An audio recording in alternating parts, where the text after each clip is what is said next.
Ang tagapagrehistro ng mga botante ng County ng San Diego ay nakatuon sa malaya, patas, at ligtas na mga eleksyon. Marahil kayo'y nagtataka kung anong nangyayari sa inyong balotang pangkoreo kapag ito ay dumating na sa opisina ng tagapagrehistro. Bibigyan kayo ng video na ito ng behind the scenes na pananaw. Mag-uumpisa ang proseso halos isang buwan bago ang araw ng eleksyon kung saan ang bawat aktibong rehistradong botante sa County ng San Diego ay pinadalahan ng balota sa koreo. Sa oras na mapunan na ng botante ang kanilang balota, kailangan nilang ipasok ito sa sobreng pagbabalikan ng balota at pirmahan ng sobre. Maaaring ibalik ng mga botante ang kanilang balota sa koreo, ilagay ito sa isa sa mga opisyal na ballot drop box ng tagapagrehistro, o ihulog ito sa alinmang vote center.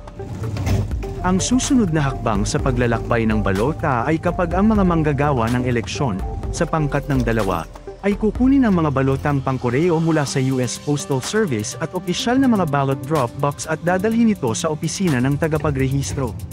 Ito ay ginagawa halos araw-araw.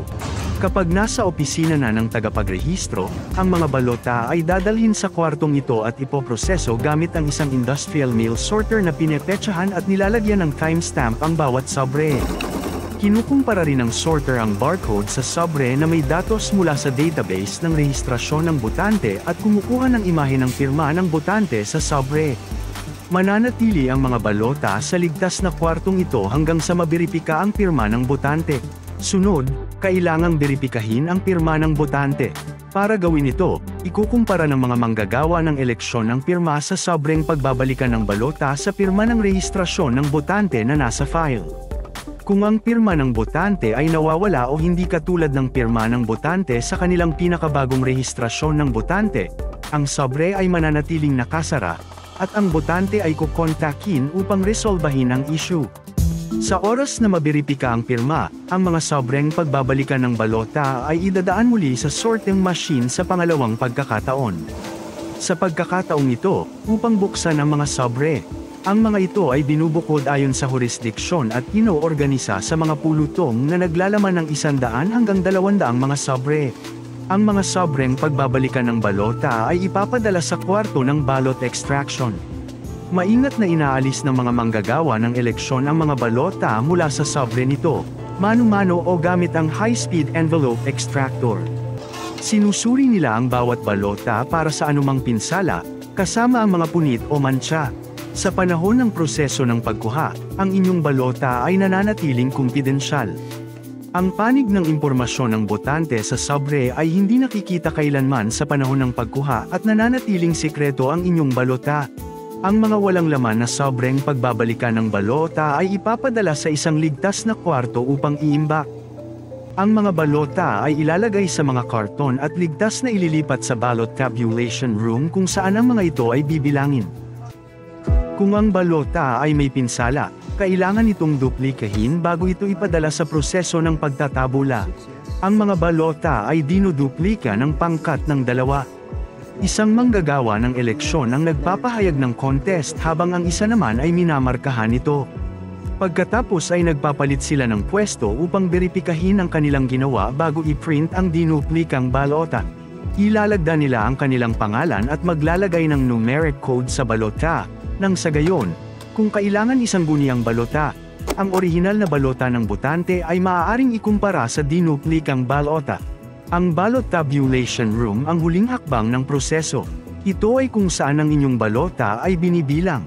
Ang kwartong ito ay may mabusising mga kontrol sa pag-access at may hawak sa sistema ng pagtatabula ng boto. Ito ay isang sistemang air gap, na nangangahulugan na ito ay hindi konektado sa internet o alinmang mga sistema. Ito ay isang lubos na ligtas na lugar na may napakalimitadong pag-access. Pinoproseso ng mga manggagawa ng eleksyon ang mga pulutong ng balota gamit ang mga scanner ng pagtatabula na binabasa ang mga marka na nagpapahiwatig ng pinili ng botante para sa bawat contest at panukala sa balota. Ang mga resulta ay ipapadala sa computer ng pagtatabula. Bagamat ang mga boto ay nabilang na, ang mga resulta ay hindi nilalabas hanggang matapos ang botohan sa ika-8 ng gabi sa gabi ng eleksyon. Pagkatapos ng gabi ng eleksyon, ang opisina ng tagapagrehistro ay patuloy na ipoproseso ang mga balota at mayroong 30 araw upang sertipikahin ang eleksyon. Kung ang balota ay hindi mabasa, ifa-flag ito at isasantabi. Ito ay maaaring sanhi ng potensyal na pagkapinsala sa balota na hindi nahuli sa proseso ng pagkuha. Maaaring mga hulugan ito na kailangan itong ibalik sa proseso ng pagduduplika na nauna ng tinalakay.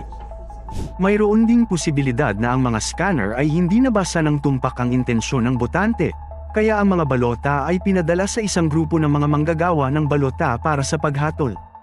Isang karaniwang halimbawa ay kapag ang botante ay binilugan ng oval para markahan ang kanilang seleksyon imbis na kumpletong markahan ang oval.